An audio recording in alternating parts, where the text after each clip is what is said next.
Salutations everyone! Shadowtaurus back with another Naruto video for y'all today. And today's video I'll be doing Minato Namikaze versus Tobirama Senju. This is such a hotly debated matchup in the Naruto community that I figured I'd give my 2 cents on the topic. But before we get into this video, please make sure to hit that like button, comment your thoughts down below, and subscribe to the channel. Also click the notification bell to know when I upload, and finally check out my Patreon and my YouTube membership program. Now, Minato versus Tobirama, as I mentioned before, is an incredibly debated topic in the community. Some people believe Tobirama washes, others believe Minato obliterates. However, what is the actual truth on the matter? What is the narrative feeds behind these two, and how does the story tell it? Well, that's what we'll be discussing here. Now, we will be using reasonable high-end for the both of them, so with that little intro out of the way, let's actually start the video off by discussing Tobirama scaling, as I have not covered him on the channel. Now, when discussing Tobirama, we first need to go over some of the downplay that he receives and look into them more objectively. The first major one is his death at the hands of Ginkaku and Kinkaku, and people gotta try to use this to downplay him to below Darui, but let's actually look at the context of his death. So Tobirama acted as a distraction for his team to get away, specifically against the Kinkaku and Ginkaku force, which was also made of 20 highly skilled shinobi based on Tobirama's tracking abilities. Now, Tobirama did end up dying to them, but people try to use his death to say that he's weaker than the combined might of Kinkaku and Ginkaku, but that is not actually the case. You see, while Kinkaku and Ginkaku were able to kill Tobirama, they had the help of highly skilled shinobi. And the worst part is, if you actually look at the fight that Kinkaku and Ginkaku were in against Darui, they were basically whooping him and his entire squad. As well, a lot of people try to bring up the fact he was brought to near death during the meeting with the first Raikage by both of them, but we see people much weaker than you can prep to almost kill you. I mean, look at Konan versus Obito. So again, this is not an anti-feat. Now let's go over a feat that Tobirama does that not a lot of people talk about, that being his chakra flex against Sasuke. Now, when Sasuke first met the Edo Hokage, Tobirama flexed his chakra, which scared both Sasuke, Orochimaru, Jugo, and Soigetsu. Now this is very impressive, as just the chakra flexing alone was able to intimidate Sasuke. Now, some people might try to argue that, oh, that does not inherently mean he's stronger than Sasuke. It could mean they are relative. However, in the very next panel, Hashirama does the exact same thing to Tobirama, scaring him into not doing anything. So this would simply mean Tobirama as an Edo Tensei should at bare minimum be stronger than post-Kabuto fight Sasuke, which would put him above the likes of KCM1 Naruto, which is very impressive. Now, another good feat for Tobirama is him being able to slip and attach paper bombs to Jubito during their fight. Now, a lot of people say, oh, Tobirama just attached the paper bombs that were in the air to Jubito, but it's rather clear that Tobirama actually attached them, as we don't see them in the air when he gets Speed Blitz, but only after he gets Speed Blitz. And we know that they were in his body from what we see, so him attaching the paper bombs to Obito as he passed does make a lot of sense, meaning this is a very good speed feat.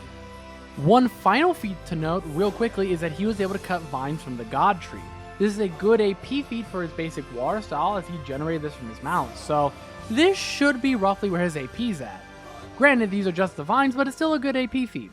But then, let's get to Minato, shall we? Now, to say Minato is a very divisive character in the Naruto power scaling community is quite a bit of an understatement. Some people believe he's fodder, while others believe he's the strongest Hokage before the end of the series, but then, where does he actually scale? Let's go over it. Now, let's go over some of Minato's downplay first and discuss it. The first one being KCM1 Naruto. Killer Bee makes a comment when first seeing Naruto move in KCM1, that being, was that teleportation jutsu? And then goes on to compare him to Minato, or at least the Jonin Minato he saw during the war. Now, a lot of people use this to downplay Minato and say, oh, he's KCM1 level, but this is idiotic for multiple reasons. The first one being, if you want to say Minato was that strong during the Third War, then he's likely gotten stronger over the course of time, as we know B encountered multiple times during the war. However, the second, more logical line of thought is that Naruto just moves so fast that B could not see him move, which means he's Perception Bliss base B. This does not mean he's as fast as Minato, just so fast that he was able to appear like he was teleporting. This is a similar case to the likes of Shisui, who used Body Flicker to move fast enough that he also appeared like he was teleporting. So no, this does not in any way downplay Minato. But then how strong was Minato? Well, he effortlessly beat A and B during the Third Great Ninja War, and by effortless, I mean they did not touch him once, whereas B had to save A from a basic kunai that Minato is using, which he was able to use to cut through an 8 Tails partial transformation. As well, Minato has a very interesting feat of being compared to Hashirama by the 9 Tails in his respective one-shot.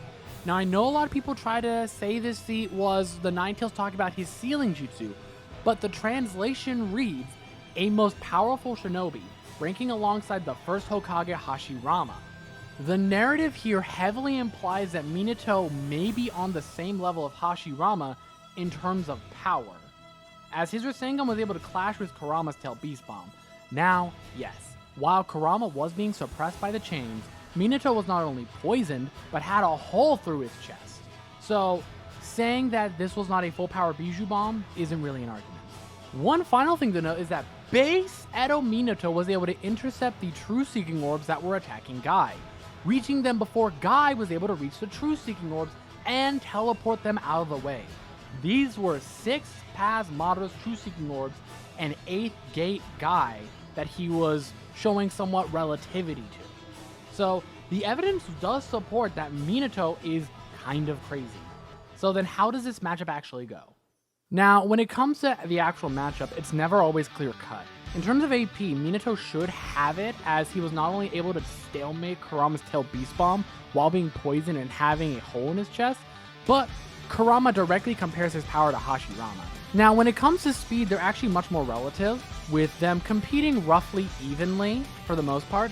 The only thing that tips it in Minato's favor is him teleporting in between Guy and the True Seeking Orbs, which in my opinion is slightly better than the Jubito feat that Tobirama has. But if you want to say Tobirama is above Minato in speed, I'm not actually necessarily going to disagree with you.